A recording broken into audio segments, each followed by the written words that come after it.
Assalamualaikum warahmatullahi wabarakatuh. Masih di mata kuliah gambar teknik. Kesempatan ini saya akan menjelaskan tentang standar garis simbol pada gambar teknik. Oke. Nah, secara garis besar, komponen gambar teknik itu terdiri tiga hal. Terdiri dari garis, huruf, serta angka. Nah, namun dari masing-masing garis mempunyai tipe-tipe tersendiri, baik itu garis sebagai arsir, dan lain sebagainya. Seperti apa standar-standarnya?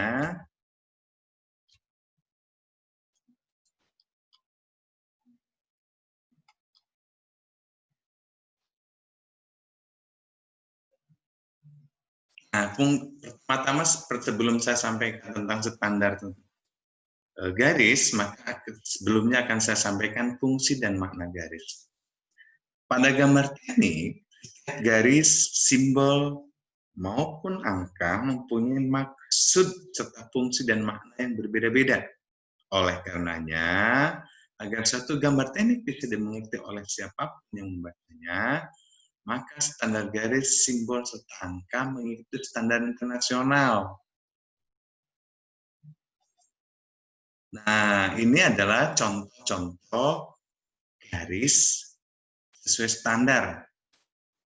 Contoh di sini garis benda yang langsung terlihat atau garis tepi, macam garisnya disebut dengan garis nyata, tebal garisnya 0,6 sampai 0,8 mm, contoh bentuk garisnya adalah seperti ini. Oke, kemudian selanjutnya garis ukuran, garis batas ukuran, garis arsir, garis luar benda yang berdekatan, garis untuk penampang yang diputar. Nah, macam garisnya adalah garis halus, tebalnya antara 0,1 sampai 0,2 mm. Contoh bentuk garisnya adalah seperti yang ditampilkan ini.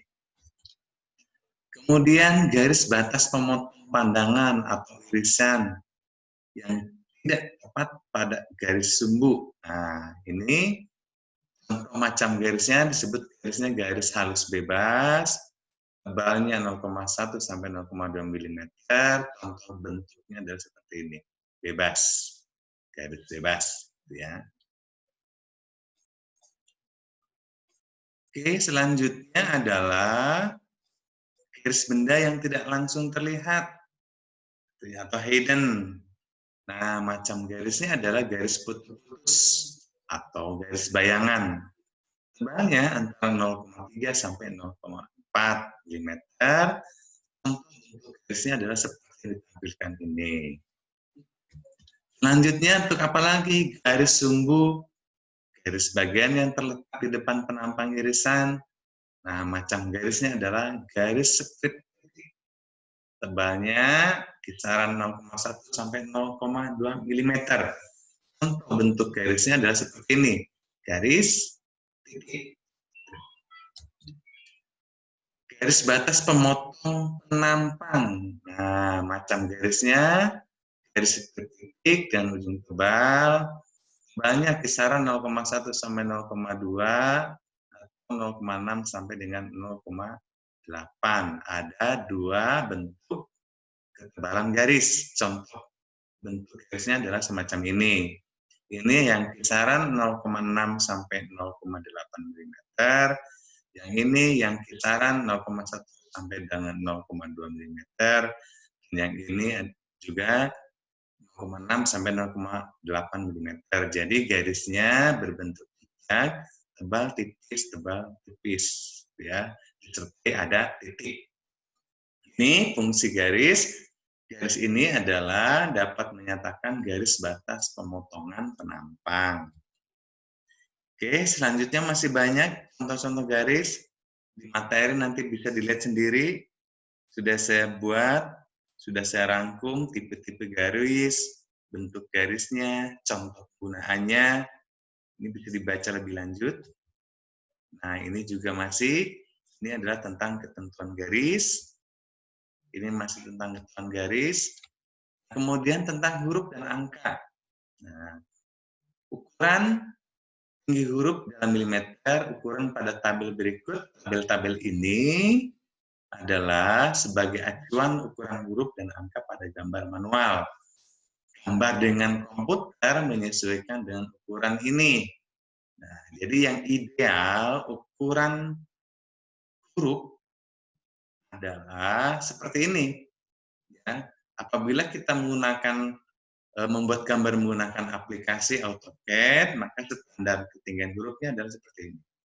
Parameternya tinggi huruf besar, ukurannya adalah ini 3,5 atau 5 atau 7 atau 10 atau 14. Tinggi huruf kecil yaitu kisarannya 2,5, 3,5, 5, 7 sampai 10.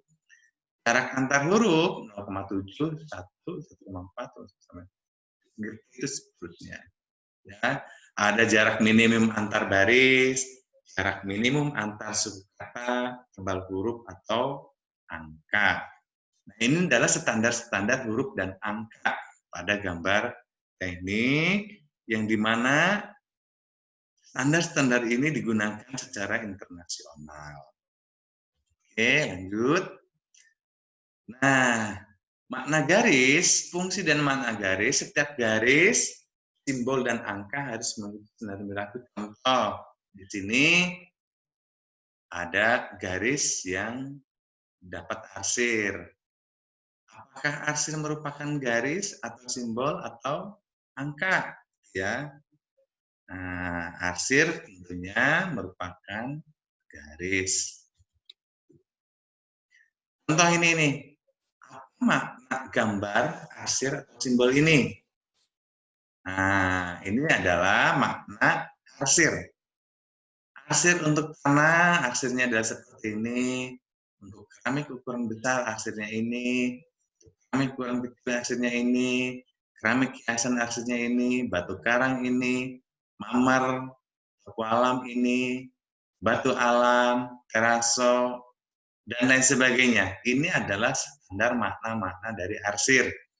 Jadi, ketika kita membuat gambar, dengan mengarsirnya semacam sesuai dengan ketentuan internasional, maka tanpa diberi keterangan pun, pembaca akan sudah paham, pembaca dapat memahami bahwa yang dimaksud dari gambar arsiran tersebut adalah maksudnya adalah tanah, atau misalkan keramik ukuran besar, atau misalkan beton bertulang, dan lain sebagainya. Bagaimana ketika kita tidak hafal terhadap masing-masing makna dari arsir? Bagaimana caranya?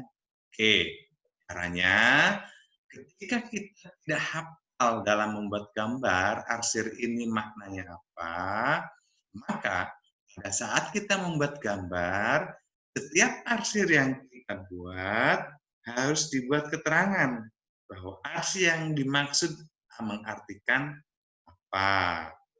Ya, itu harus ada keterangan pada gambar. Nah, ini masih contoh macam-macam arsir serta arti dari arsir itu sendiri.